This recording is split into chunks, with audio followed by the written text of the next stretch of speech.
Before we dive in, I want to invite you to join my free community for mom entrepreneurs called the Momentum Hub. It's a calm, supportive space with weekly resets, simple guidance, and real momentum without hustle or burnout.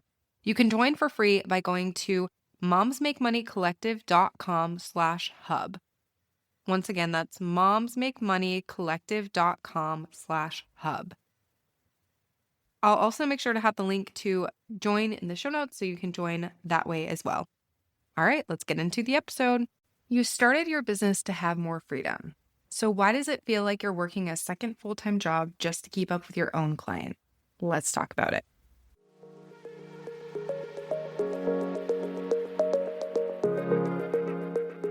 Welcome to the Sustainable CEO Mom Podcast, the show for service-based moms who are done with hustle culture and ready to build profitable businesses that actually fit their lives. I'm Jenny Sunnison, business strategist, podcast mentor, and the founder of Moms Make Money Collective. Let's build something sustainable. Can I tell you about a season of my business that I don't miss? It was a Tuesday afternoon. My son was finally down for a nap. I had exactly 45 minutes to work, and I spent 40 of those minutes copying and pasting a client's information from an inquiry form into a spreadsheet, then manually typing out a welcome email, then going back in my calendar app to block off their onboarding call, and then realizing I forgot to send the contract, and then my toddler ended up waking up early. I didn't really get anything done that day. And the wild part is that I thought that was just what running a business looked like. I thought that I had to do all of that. And no one told me that I was basically volunteering for a part-time admin job inside my own business. So today we are fixing that. So hey, and welcome back to the Sustainable CEO Mom Podcast. I'm your host, Jenny, and today we are talking about the 5 tasks that you as a service provider need to stop doing manually like yesterday. Because if you're running your business in 20 hours a week or less, you cannot afford to spend those hours on tasks that a system can do for you while you're making lunch or watching your kid's soccer game. That is not sustainable, and that is not CEO level thinking, and we're done with that. So let's get into the episode. So first up, and this is the one that will save you the most time the fastest, is client onboarding. So I want you to think about everything that happens at the moment that someone says, yes, I'm into working with you. You send a contract, you send an invoice, you send a welcome email, you schedule a kickoff call, you share a welcome guide or some sort of questionnaire, you add them to your project management system. How many of those steps are you doing manually one by one every single time? If the answer to that question is all of them, then I need you to hear me. There is a much better way, and it is called Dubsado. So if you're not familiar with Dubsado, Dubsado is a client management system that lets you build workflows so that immediately when a client signs a contract, they get that invoice immediately. The invoice goes out automatically after that contract is signed. And then when the invoice is paid, then they get the welcome email automatically. You can build an entire onboarding sequence that runs without you having to touch a single thing. I'm talking contract, invoice, welcome email, questionnaire, scheduler link, all triggered automatically one after the other. Your client feels like they're working with an incredibly organized, high-touch business, and you're sitting at the park with your kids. That is the sustainable CEO move.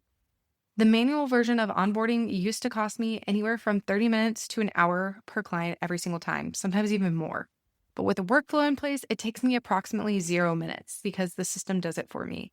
So if you're not using a CRM like Dubsado or Honeybook or any of those other ones out there, then this is your sign to do that. Number 2 is follow-up emails, and specifically the follow-up emails that happen after someone inquires, after someone downloads your freebie, after a discovery call, and after a purchase. These are the emails that are supposed to nurture people towards a yes. And I see so many service providers either not sending them at all because it feels like too much to manage manually, or they're sending them manually one by one, which is exhausting and inconsistent. And here's the truth. Inconsistent follow-up costs you clients, full stop. If someone inquires with you and they don't hear back for 4 days because life happened and you forgot, then they've probably moved on and found someone else. And that's a sale you lost, not because of your offer or your pricing, but because of a gap in your processes. The fix is setting up a workflow within Dubsado or some other CRM for potential client follow-ups. You set it up once, and then every person who inquires or books a discovery call gets a consistent, warm, well-timed follow-up sequence that sounds like you because you wrote it. Or another example, say someone downloads your freebie. Then they automatically get a welcome email that day, a value email 2 days later, and an invitation to work with you on day 5. You wrote it once in an afternoon, and it has been running and converting ever since. That is your email list working for you while you're busy doing literally anything else. You set it up once, you let it run, and it allows you to stop chasing people manually. Okay, so number 3 is going to be one that feels very duh when I say it, but I still see so many people doing it manually all the time, and that is scheduling. So if you're still doing the does Tuesday work, or how about Wednesday at 2? Oh, you're busy. What about Thursday email back and forth? Then we need to talk. So a scheduling tool like TidyCal completely eliminates this. You send one link, your client picks a time that works for them, and it automatically adds to both of your calendars, sends a confirmation email, and then sends a reminder before the call.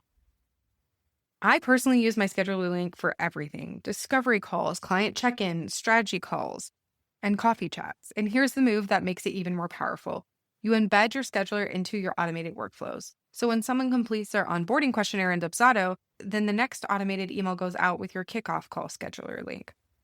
There's no manual coordination involved, no back and forth. Your client is able to easily book themselves. And I know this sounds like such a small thing, but the time that you save across a year is genuinely shocking. If you have 5 clients and you save 20 minutes of scheduling back and forth per client per month, that's almost 2 hours a month, which is over 20 hours a year just on scheduling back and forth emails. 20 hours. And for a mom building a business in 20 hours a week, that is a full week of work that you could get back just by having a scheduler and sending them the link to the scheduler. Okay, number 4 is something that sneaks up on you, and that is manually tracking where your leads and clients are in your process. I'm talking about like the sticky note system.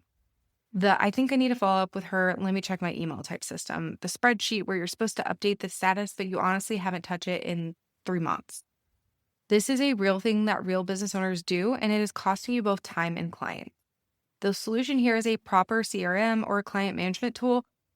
And for service providers, I use Dubsado as my CRM, but I also think Airtable is great for this as well. You can build a custom client tracker that shows you exactly who's in the inquiry stage, who's in the proposal stage, who's active, who's wrapping up, and who you should be following up with, all in one view, updated automatically as your workflow progresses. And here's why this matters beyond just being organized. When you can see your pipeline clearly, then you're able to make better CEO decisions.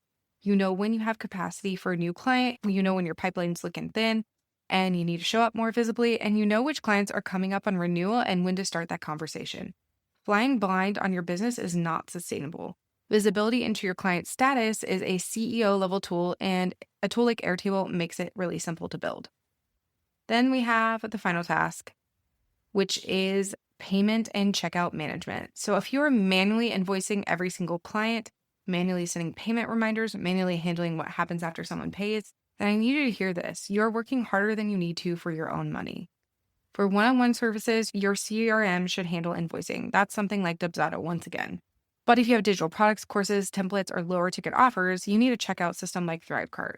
ThriveCart lets you set up a checkout page for any offer, take payment automatically, and trigger whatever comes next, whether that's a thank you email, access to a product, a tag in your email system, etc., all without you doing a single thing. And it works around the clock. Someone can buy your template at 11 p.m. on a Friday while you're asleep. They get that thing that they purchased immediately, you get paid, and no one has to do any work. This is what I mean when I talk about building a sustainable business. You're not trading time for every single dollar. Your systems are doing work while you rest, while you parent, and while you live your actual life. If you have any offer that's not currently on an automated checkout, that is money that you're making harder to collect than it needs to be. Okay, so let's do a quick recap because I want this to stick. These are the 5 tasks that you need to stop doing manually as a service provider. 1, client onboarding. So I want you to build a workflow in Dubsado or Honeybook or whatever CRM you want to use and let the system handle the contract, invoice, welcome email, and scheduler link.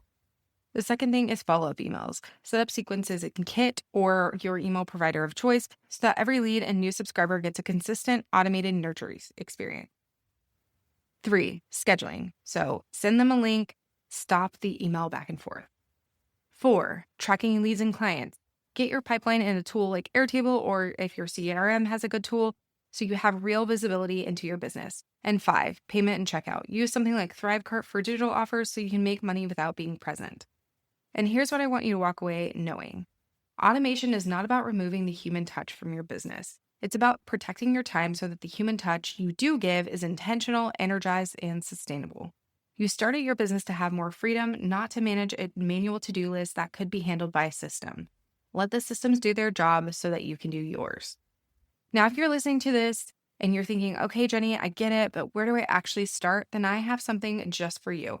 I put together the AI for CEO Moms Toolkit, which is a collection of the exact tools, prompts, and resources I use to run a sustainable service-based business without being glued to my laptop all day. It's built specifically for mom entrepreneurs who want to work smarter, not harder.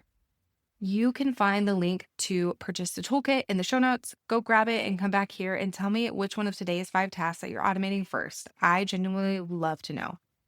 And if today's episode was helpful, share it with a mom friend who is still doing all of this manually because she needs this information too. All right, that's it. I'll see you in the next episode. If this episode resonated with you, share it with another service-based mom who's building something real. And when you're ready to move from reactive business ownership to sustainable CEO leadership, your next step is waiting for you. You'll find the right path, whether that's the accelerator, the collective, or a deeper intensive, by going to momsmakemoneycollective.com. You're not just building a business, you're building it your way sustainably, with profit, with margin, and with intention. Because hustle is optional, leadership isn't. I'll see you next week.